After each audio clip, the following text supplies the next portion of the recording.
Hello everyone. In this video we're going to discuss pentatonic scales, picking patterns, and the Dorian mode, both in the red, blue, green expression of it, as well as the classic, let's call it Santana-y expression of it. So we got a lot to get into. Let's not dally around. Let's get right into the pentatonic scales. Odds are, if you're looking up this video, you have probably already learned a minor pentatonic scale. Either learning Back in Black by AC/DC, doing like the generic basic blues lesson from wherever you picked that up, or somewhere else. But on the off chance you have not run into a minor pentatonic scale yet as you've clicked on this video, allow me to give you a quick primer on what that looks like before we move on to the picking exercises. So, the minor pentatonic scale comes in many different expressions on the board, but the one that we're most familiar with, and frankly most rock riffs are written around, is this first pattern. Kind of the ground floor level is what I tend to think of this as. So, we're going to set up here on A, which is 5 on the E string here. That's going to be our root note. And it's going to be index and pinky, so 5, 8, and then I'm going to go 5, 7, 5, 7, 5, 7, 5, 8, 5, 8.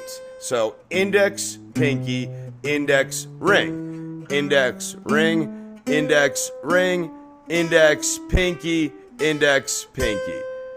Another way of thinking of this is you got 3 index pinkies, and then you got 3 index rings. Now, odds are most people who've clicked on this video are already familiar with this scale shape, so they're like, all right, what are you introducing new to the pie? Well, my question to everyone who is already familiar with this scale and plays it on a regular basis is, when you start playing the scale, do you start on a downstroke or do you start on an upstroke? And odds are, as I ask this question to you and you're thinking about it, you're like, oh, I start on a downstroke, and invariably, that's going to be the wrong answer. Otherwise, he wouldn't have set it up like this. And it is kind of the wrong answer. But let's get into why. What makes an answer right or wrong when we're talking about picking motions on the instrument. So the reason doing your picking in a 2-note scale, starting with the downstroke, is wrong is because of the string crossings. So I'm going to bring my camera down here a little bit. If I go down and then up, you'll notice that my pick ends up here, but I need to go here. And that happens every single time I cross a string.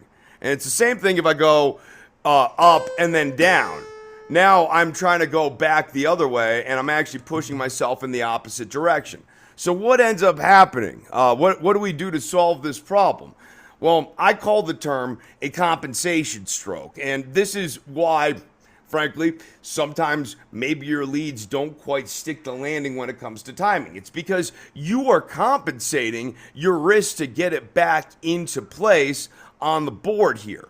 I'm going down, up. Well, I need to get down here, so I'm probably going to, 1, over goose the force on that downstroke, and then, frankly, in an effort to economize the motion, I'm probably going to lighten up my stroke on the upstroke, which leads to an asymmetry between the downstroke strength and the upstroke strength, in addition to everything else. Lots of technical terms here, even though we're just saying down and up a lot. So the question you're probably wondering at this point is, okay, what is the right answer then? Well, I submit to you the right answer here is going to be an up for any time you're on your index. Or we can think of it as up to go up, down to go down. There's a number of different mnemonic ways to remember this. But really the most important thing is I want to lead off this scale whenever I'm hitting the index finger with an upstroke. That way my downstroke sets the table for the next place I'm going. And it's the same thing going back. If I go down and then up, down, up, down, up. It takes a little bit of getting used to, especially if you are so used to leading off all your expressions and phrases with a downstroke. Don't get me wrong. Makes sense. In fact, there's entire genres of music where the downstroke's the primary and dominant stroke. However, if we want to go up and down fluidly, And I'm a little stiff right now because I'm just getting started for the day here. But if I want to get going and just start moving around,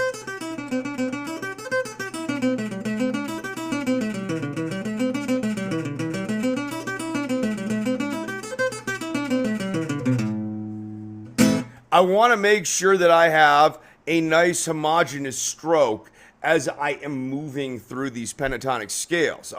Otherwise, the directional changes will all be jam-ups because every single time I'm doing a compensating stroke. So that is thing number one to practice today here. I want you to practice doing your pentatonic scales here, and let's do these in 2-note clusters. We're going to go up, down, up, down.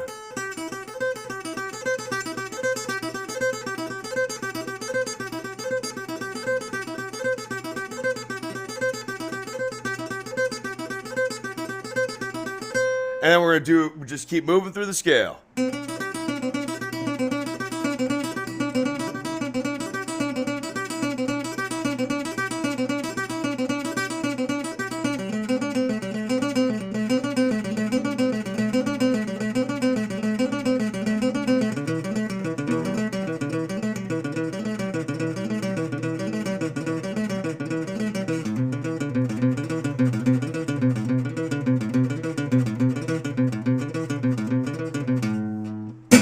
Do those on your accelerating metronome here.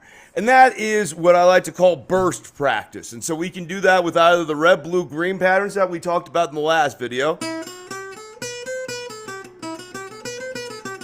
And in which case we're back to 3-note patterns, so that would be down, up, down, up, down, up. Or we can do 2-note patterns.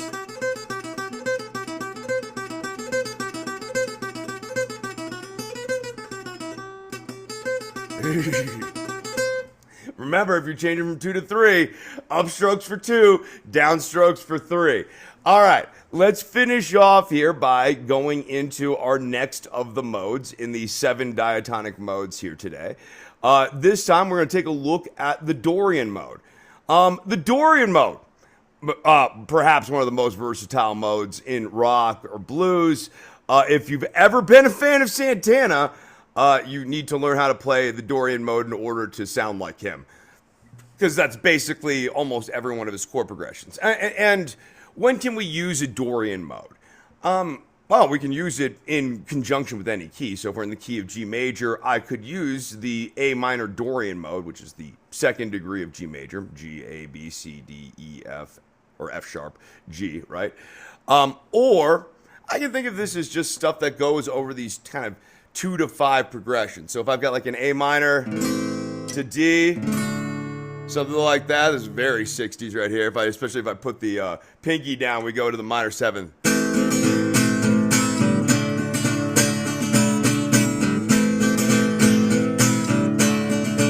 Stuff like that really makes you wonder.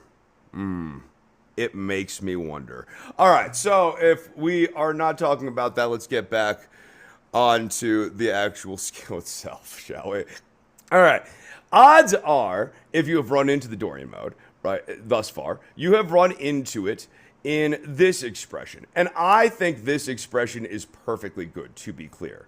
I call this the classic Dorian mode here. And we can think of this using the color system as a series, essentially, of green and blue patterns here. So it's very, very symmetrical. It's almost like an expansion of that pentatonic scale that we were talking about before, which is nice and very useful. And there's lots of double stops. So if this is the Dorian mode you are more cozy with, I got no problems with that, because these are just 2 different ways to move through the notes here. Real quickly, if we were going to take a look at this on, we'll go back to A minor, shall we? Well, we'll just stick in 5 here. So I'm going to go green, which would be 5, 7, 8. Then I'm going to go 5, 7. We're just cleaning up the fretboard right now. Then I'm going to fall back to the 4th position here, and I'm going to do blues. And you might want to even practice kind of like your crossover, especially if this is your preferred box. Your crossovers between the 4th fret here, where it's blue, and then the 5th fret, where we go back to green.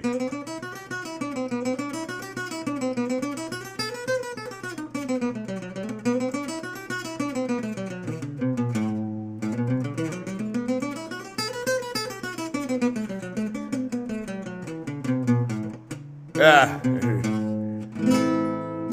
I mean, I like to play around with actually moving up and down the scale and kind of resetting. I call them rejigs from an old job of mine. Rejig into a position and then kind of just keep moving up and down the scale here. This is, to me, a little bit more of a modal practice thing, but we'll talk about kind of exercises I do to enhance mobility on that stuff a little bit later on. So if that version of the Dorian mode is what you are most comfortable with, I totally understand that. That said, I am, of course, obligated inside the red, blue, green system to explain to you kind of the way that I think about this in our system here. And the big thing I want to introduce today is this middle cluster. As you can see, in the red, blue, green system, notes, as I talked about in the last video, will always repeat. So if I have a green on one string, there will be a green on the next string before I change colors again. With the one asterisk of sometime when I hit reds, I actually hit what I call the speed belt right here. Speed belt is this giant 9-note cluster here where I can use the exact same fingering pattern over and over and over again. This allows me to do cool things like, multiple hammer-on.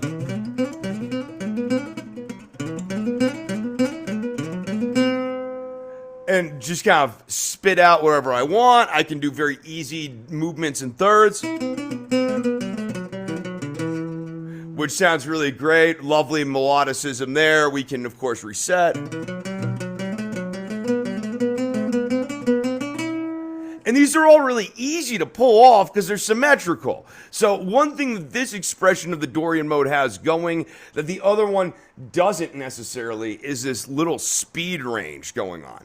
But that said, you can still see the doubling up of the blues here happens. I do gots the blues just like we had below here. And you can see here is at the 4th fret. Here it picks up at the 7th fret. Let me get onto the actual board here and show you what this looks like. So we're going to go green on 5 here. 5, 7, 8. Now I'm going to switch to my reds. Now we're 5, 7, 9. 5, 7, 9. I'm going to move up 2 frets here. 7, 8, 10.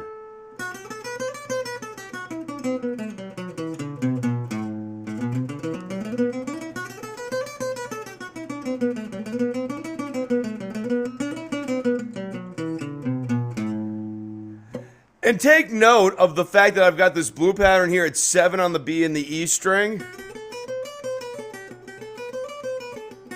And harmonically, that picks up an octave down here at the 4th fret on the D and the G.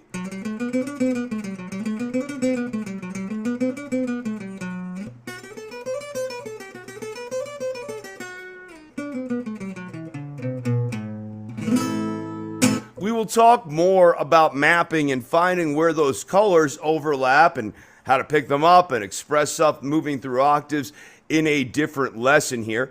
But for today, I think that'll basically cover us here. We've covered the pentatonic scale, alternative picking, and we've also covered the Dorian mode in both kind of the classic, let's call it Santana expression, and the more sort of expanded range mode that the red, blue, green system includes. Hey, this is the end of the video, so if you like the video, you know how YouTube works. Don't make me seem like a meaningless shill here when I do these parts. Like the video if you like the video. Subscribe to get more content. I appreciate the comments. Those, of course, help engagement with the algorithm. They're not about flattering my ego. And there is going to be a Patreon coming soon here, so please be on the lookout on that. If you subscribe to the main page here or click the links below when I finally get the Patreon up and coming, I would love your support. This is a free channel, an independent channel, and I want to try to keep it ad-free and do some really cool stuff over on the Patreon side. So, love to have your support, but I certainly love just hearing that y'all are practicing and enjoying the content. Thanks.